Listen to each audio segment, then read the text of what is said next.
So Canada just lost in penalties 4-3, but 2-2 and 4-3 in penalties at the third place game at the Copa America. So, what does that mean? Well, let's talk about it.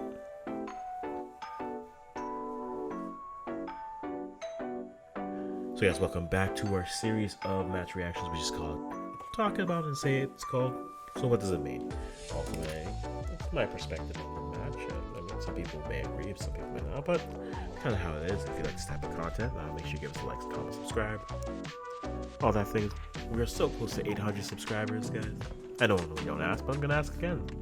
Make sure you guys give us a like if you haven't already of the content, or if you even disagree with it and want me to maybe cover some more things, let me know. We'll go from there. But with all these series, we always start off with acknowledging the opposition and kind of what that team was and what they're trying to do. And I think when Uruguay with Bielsa's Uruguay, this is a very interesting thought. I wasn't sure if they would be emotionally up for the game. They had just come off playing Colombia in the semis. They had lost that game, even though they were up a player for a good chunk of the game.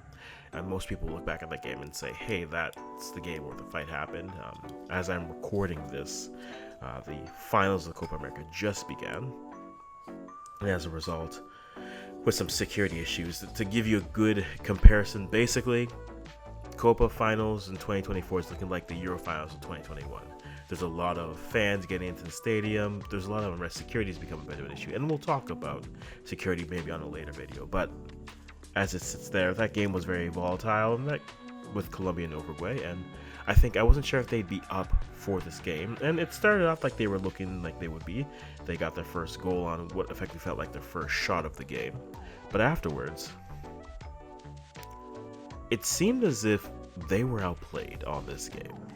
So I'm not sure if this team maybe was just playing out the string, and then once they got to the end and realized they had a chance to maybe pull it out, they started to turn up that intensity. Maybe that was Canada's inability to put a team away or to defend well. But I think it was an unbalanced performance from Uruguay as a team versus Canada.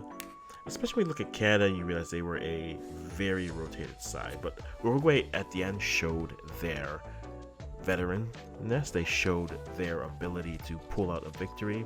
They showed their poise, their patience, and they were able to play well.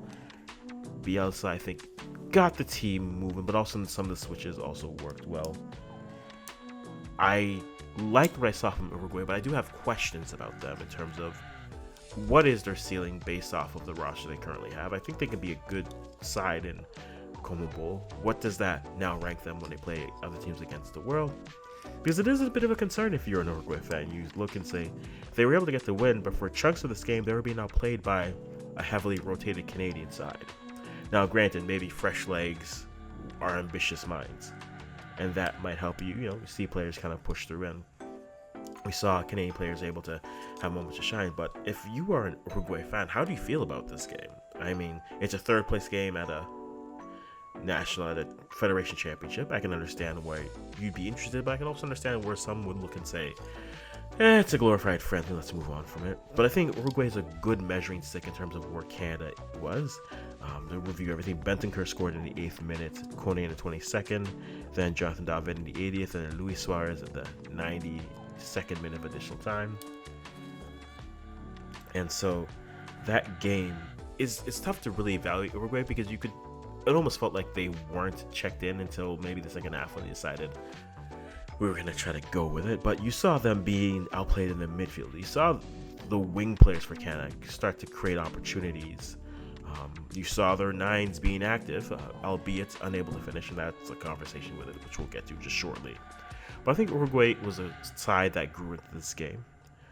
But I'm not sure what this performance should say about what their overall potential is as a team, especially leading to the World Cup.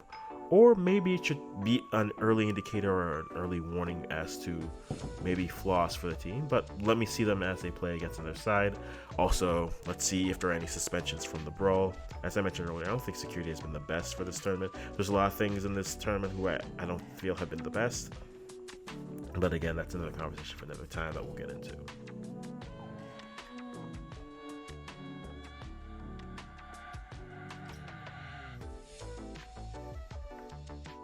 So when we get to Canada, first thing we said, my first thought for this game for Canada was I wanted them to rotate.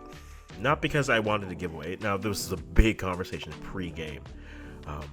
Do you try to go for this win, or do you rotate and see more players? I was more of the thought of let's see different players, because the one else are going to be able to evaluate how a player reacts against top competition unless you give them top competition. It's a chicken or the egg type of a conversation, right?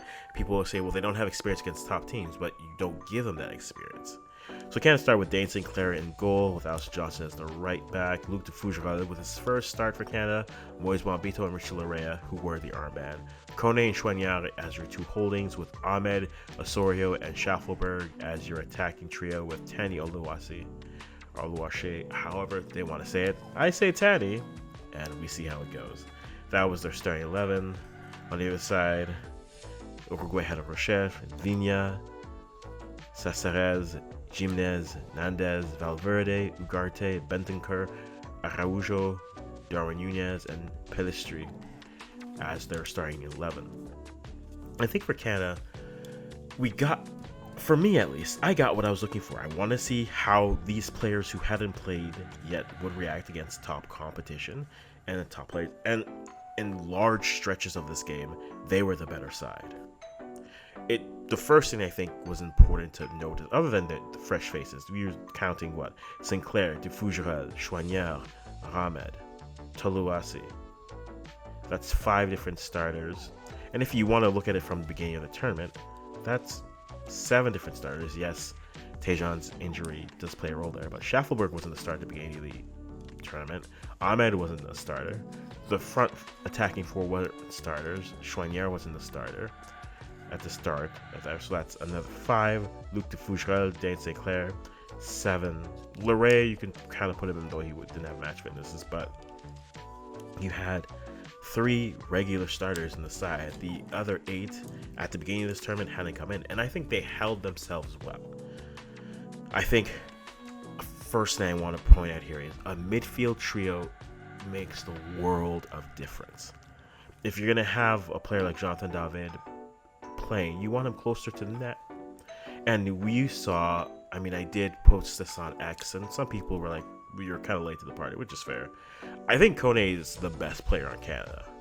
He may not have the biggest pedigree, he may not have the biggest star, he may not have the biggest brand, but I think he's the best player of the team. And I think he's a player, along with Stefan Eustáquio, I think if they got into form, they could dictate so much of the games, because the space that some teams afford them, they can eat that space up. And a player like Eustáquio could be creative enough to pick a lock in there, while a player like Kone will just gallop through, stride through, glide through, and take the space and create opportunities at the end.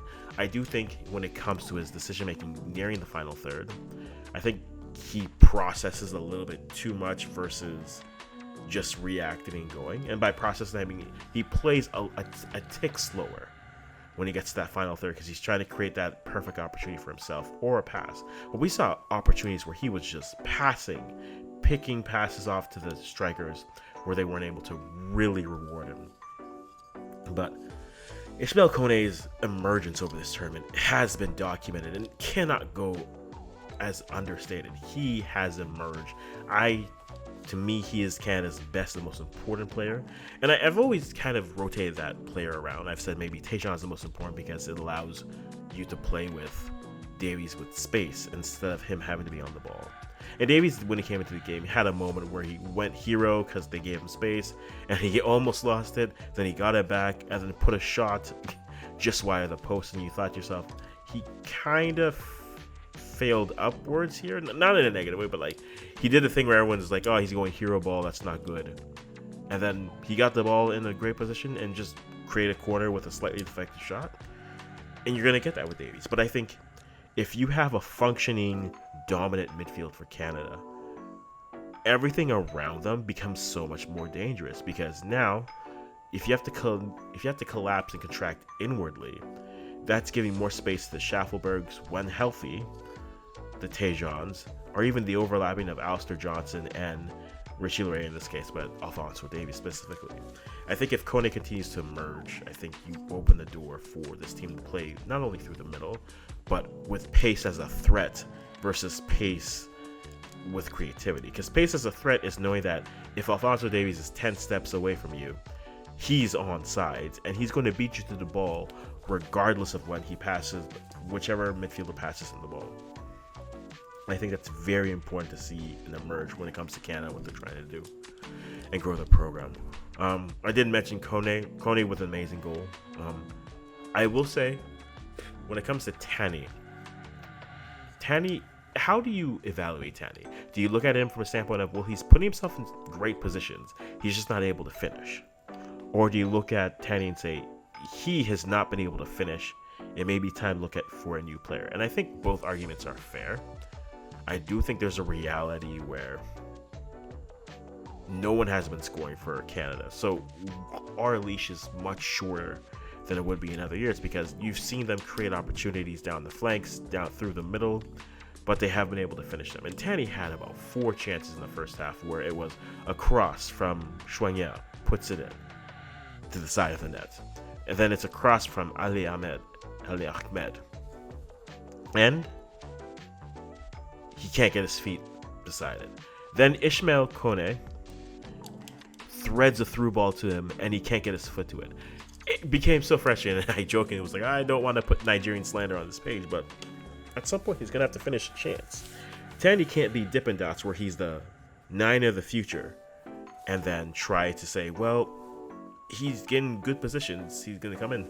The striker position, the same reason why we had the conversation with Kyle Larin, which was he's not finishing, but he's having a great work rate. We're not looking for him. You don't pay the player at club to be a good defensive 9. You pay him because he can put the ball at the back of the net. And the lack of ability to do that in this tournament truly did cost them, because they could have easily won the Venezuela game. They should have won this Uruguay side, but because of their lack of finishing, it left them on the outside looking in of any type of achievement. It was interesting to see the depth. I would have loved to see more Theo Bair, because I think when you saw those crosses, I thought to myself, maybe Bair gets at the end of them, and he may not score, but at least it's a ball on frame. Canada's inability to score was comical to me.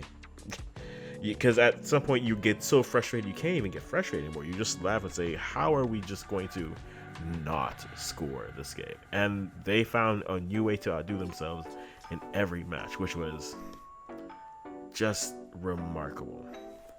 It was just remarkable. It does make me wonder in terms of what are the options when it comes to if you have to get a new 9, if you have to look at others. I know you didn't have Ike Ugbo for this window. Furthermore, you didn't have players who could really operate in that right side until the coach played them. And unfortunately with some players, coach's trust comes when you play them, and then other times trust comes because you've earned it at the club level and you want to trust that form and that level of experience. But Canada's inability to finish did cost them. I think if they're able to finish any of their chances, they're more comfortably in either winning third, or maybe they're more comfortably walking into the semifinal game. And it's a fair point to make. I am very much curious to see what Canada will look like come the September window. Speaking of the September window and things and how they looked at the end here, the 3-player midfield is a success. Will Jesse lean back on it? I don't know. But you saw the success where it gave Kone the ability, just instead of just having to cover everything, he could get the ball in his defensive mid and then just carry it all the way through because no one was stopping him. And if you're going to give him that type of freeway, he will take advantage of it. And I think that was great to see when it comes to his playmaking ability.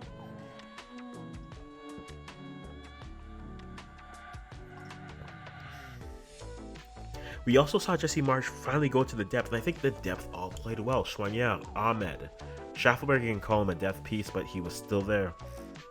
Luc de Fougerel looked 18, 19, but he also had moments where you looked and said, I can see the vision. I see why he could be, why he is so coveted. You saw some of the tackles you saw.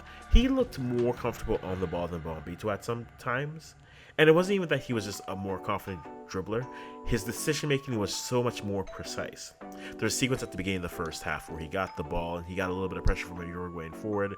And he drove the ball forward quickly and then quickly played it out wide to the left back, which was Sergio Larea. But he did it with such impact. He did it so quickly, and it was so precisely, effectively done that you looked and said, man, this player is a player who's confident on the ball, and you can see him in how he plays. And I think that's very important, especially in the back three. It does open the door. I don't think you're calling for Fujira to step in for, say, Derek Cornelius. And when he came on, he certainly had his saves and his moments. But in terms of, I look at it almost like a conversation on the women's side where we say, well, D'Angelo isn't the shot stopper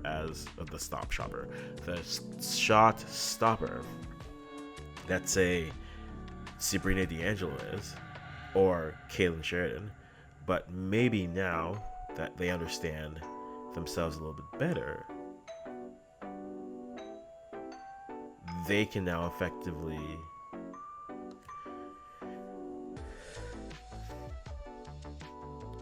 maybe at that point it opens the door for conversations where if you want maybe some players who are more confident on the ball in their backline defense, that allows them to then come in and be able to do a shift for however long and then continue to build trust, not only with the program, but then their abilities as they improve for not only their club, but themselves. And I think Fujira opens up that possibility in terms of another center back, which they already have that in spades with Kamal Miller.